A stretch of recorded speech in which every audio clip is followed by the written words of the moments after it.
আর আমি আর রাজু হেসে প্রায় গাড়ির তলে যাই। দেখার জন্য 500 টাকা সাবস্ক্রিপশন নিতে হবে চ্যানেলে।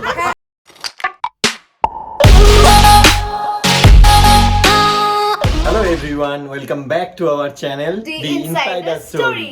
তো আজকে সেই বহু প্রতীক্ষিত দিন চলে এসেছে, পৌলমীর বিয়ে। তো আজকের কি আইবুড়ো ভাত, আজকে আইবুড়ো ভাত থেকে শুরু। দুপুরবেলা আমরা রেডি হয়ে গেছি, মাও রেডি হয়ে গেছে ওইদিকে।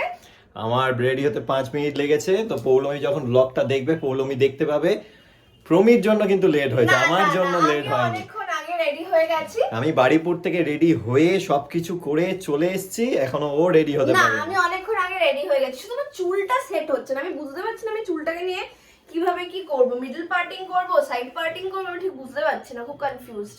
ঠিক আছে, এই কনফিউশন নিয়েই চল যাওয়া যাক এবার পৌলমীর আইবুড়ো ভাতের উদ্দেশ্যে। হ্যাঁ, এবার আজকে থেকে শুরু। এবার আইবুড়ো ভাতের ওখানে কি হচ্ছে সমস্তটা দেখাবো, তারপর ওখান থেকে যাব মেহেন্দি পড়তে। তো আজকে সারা দিনের যাবতীয় যা হচ্ছে তোমাদের সাথে সবটা শেয়ার করছি। তো মার আমি যাচ্ছি এই ক্যাবে করে, দীপক যাচ্ছে বাইকে করে আমাদের পেছন পেছন। এই যে বসে গেছে আমাদের কোণে, প্রচন্ড রেগে গেছে কারণ হাইলাইটারটা অনেক দেরিতে এনেছি। কি রে, হাইলাইটার দিবি না? তুই খুব ইউজলেস।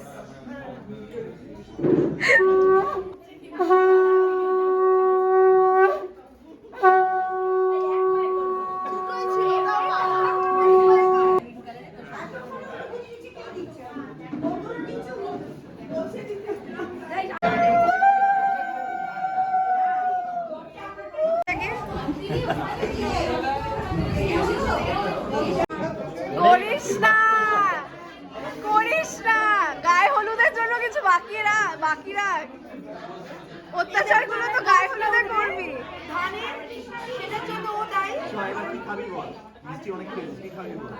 ও সব কটা মিষ্টি খাবে। এই বাবা, এই ঠিক আছে।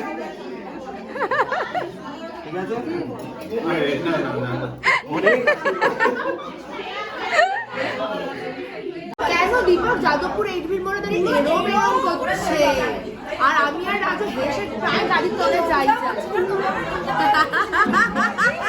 পৌলমীর আইবুড়ো ভাতের রিচুয়াল সমস্ত শেষ করলাম, আমাদের খাওয়া দাওয়া শেষ। এবার আমরা নিচে নেমে এসেছি ফটো তোলার জন্য। রাজু তুই কিছু বলবি? না, কোথাও যাওয়ার প্ল্যান আছে? বল যেটা বলছিলি। মেহেন্দি পড়তে যাব। না না, মেহেন্দি পড়ার আগে একটু হপি পোলাতে যাই। কোথাও যাব বলছি, এই দুটো বোধাই না হপি পোলা না না, ওই এক্ষুনি আগে আমাকে বলছে কি বার মুখো মেয়ে এখনো। এই বাবা, হ্যাপি আওয়ার শেষ, 4টা বেজে গেছে। না এখন কোথাও যাব না, আমরা হ্যাপি। ঠিক আছে চলো এবার কোথায় যাবি? মেহেন্দি পড়তে যাবি। 5 মিনিটের জন্য ফোনটা এঁকে দেওয়া হয়েছে সামনে একটা ভিডিও ব্লগ করার জন্য। আমি ব্লগটা খুব ভালো হয়েছে, ব্লগটা সোজা করে করেছে, কিন্তু ভালো হয়েছে। তোমরা সোজা করে দেখবে, এই ব্লগটা আবার সোজা দেখবে। ওই ব্লগটা দেখার জন্য 500 টাকা সাবস্ক্রিপশন নিতে হবে চ্যানেলে। এই যে সব জল সরিতে বেরিয়েছে, দীপক আর রাজু ম্যাচিং জামা কাপড় পরে, আর আমি আমারটা দেখাচ্ছি না। জিন্স পরে আছি, জিন্স একটা এও হয়ে জিন্স পরে জল সাজতে যাচ্ছে। ঠিক আছে, চ ধরে রাখলেই হবে।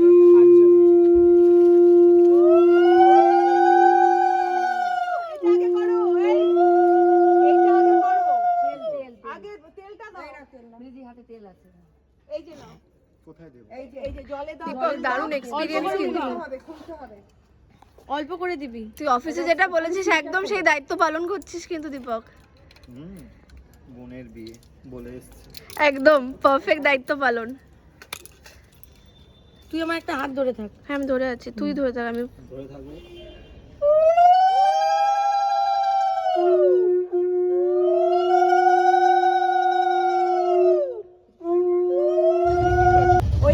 জলটাকে এরকম ক্রিস ক্রস করতে হবে।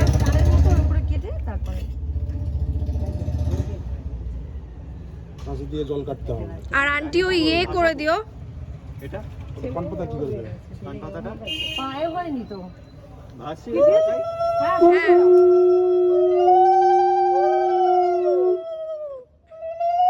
আর গঙ্গা নিমন্ত্রণের ব্যাপারটা কি আন্টি বলবে? এটা বাট কিন্তু একটু বলতে হয় যে কালকে আমার যাতে বিয়ে খুব ভালোভাবে হয়। এই ভিতরে যে জলটা আছে ওটা ফেলে দিয়ে আবার নতুন করে জল ভর।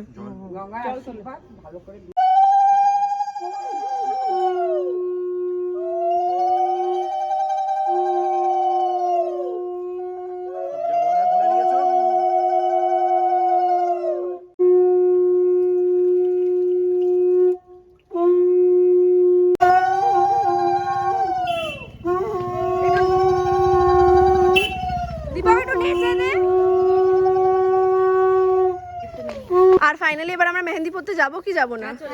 হ্যাঁ এবার যাব। বিয়ের আগের দিনকে মেহেন্দি পড়তে নিয়ে চলে এসেছি, তাও কখন 7:30টার সময়।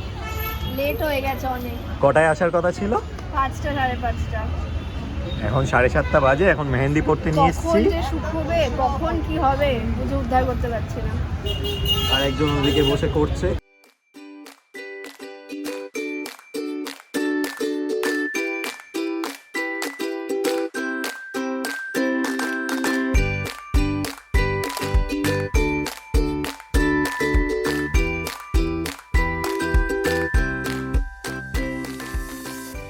তাহলে মেহেন্দি পড়া ডান।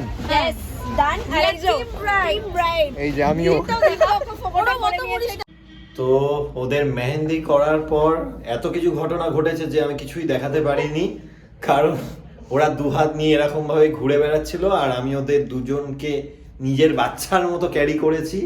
এখন এই যে একজন উল্টে পড়ে আছে আর একজন এই যে পড়ে রয়েছে। যাই হোক, আমাদেরকে একটা রুম দিয়ে দিয়েছে, না রুম না, অনেক ঘটনা ঘটে গেছে। মেহেন্দি পরে তারপরে আমার বাড়ি যাওয়া হয়েছে, সেখানে গিয়ে দীপক মাংস ভাত খেয়েছে ডিনারে, তারপরে আমরা এখানে এসে ডিনার করেছি, দীপক আমাকে খাইয়ে দিয়েছে, তারপরে আমি আর পাচ্ছি না, শরীর দিচ্ছে না, আমি শুয়ে পড়েছি। তো রাত দেওয়ার কোনো দাবি আছে তোর? না বল, এখন ঘুমানো যাবে না, আর কোনো দাবি নেই। তোকে একটা রুম দিয়েছে, রুম না তোকে।